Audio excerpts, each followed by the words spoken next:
don't know. You wanna stop by later? Maybe you're gonna fix something tea. You wanna grab something from the street, bring it home. But yeah, I'm just.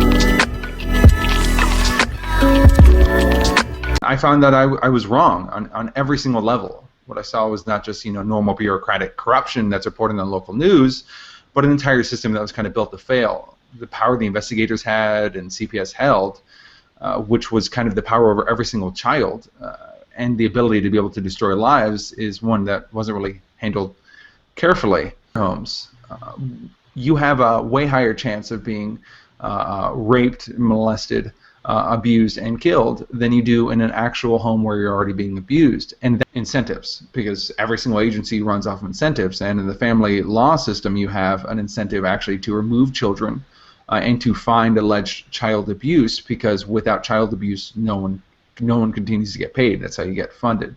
Or at least a foster parent is given more money for every single disability that a child has.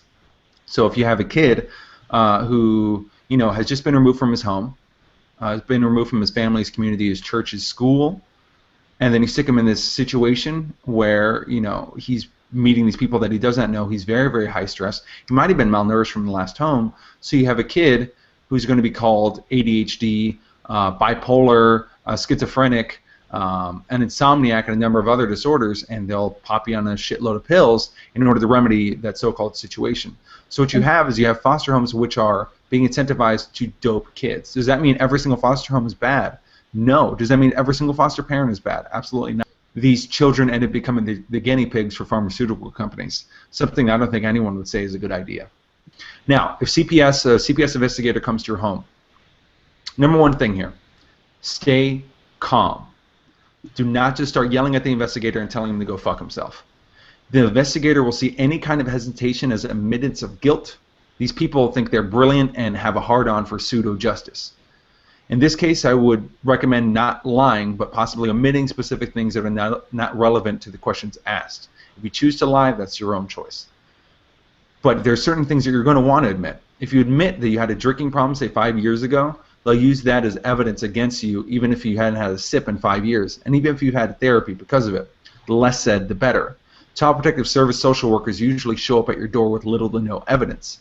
If they are acting on anonymous tip, they literally have nothing, and they cannot get a warrant if there's an anonymous tip. They cannot get a court order on anonymous tip. The only thing they can use against you is information you give them for the most part. Don't let them talk to your kid while alone. Now, this is a tip out there for people whose children are in public school, which I wouldn't recommend anyway. It's pretty much just an institution that dulls the mind and dulls the will. But if your kids are in public school, at any point, a Child Protective Service investigator is allowed to interview them without even letting you know. So it is important to let your kids know about CPS before they ever even have to deal with them, so that they know what to do and to not be intimidated by these workers who will try to intimidate them. Now, don't let them talk to your kids alone. You don't even need to let them talk to your kids whatsoever. And record everything with videotape if you can. This is not illegal to do and is incredibly important, because in a court case, it's your word against theirs.